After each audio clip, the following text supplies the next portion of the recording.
años después fue a buscar a otros constructores europeos, los mejores de la época, y de nuestra colección y de la época tenemos joyas de Harro Siegel y de Fritz Herbert Bross, dos alemanes, el uno, el constructor de este hermoso caballo que hay aquí,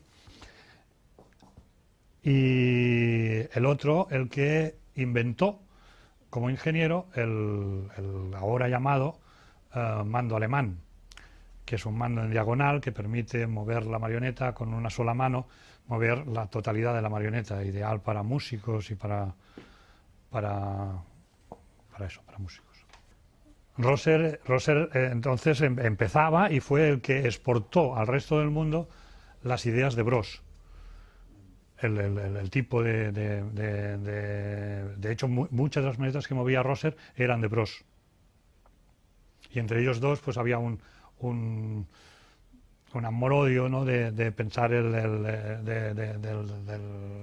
que el otro se llevaba la fama y el otro era el que había inventado, pero Rosser era un genio en la manipulación y en la presentación, fue el que lo ha dado a conocer. De todas las maneras, Bross es un desconocido y una de las cosas que estamos haciendo ahora con la compañía es indagar en estos constructores de nuestra colección.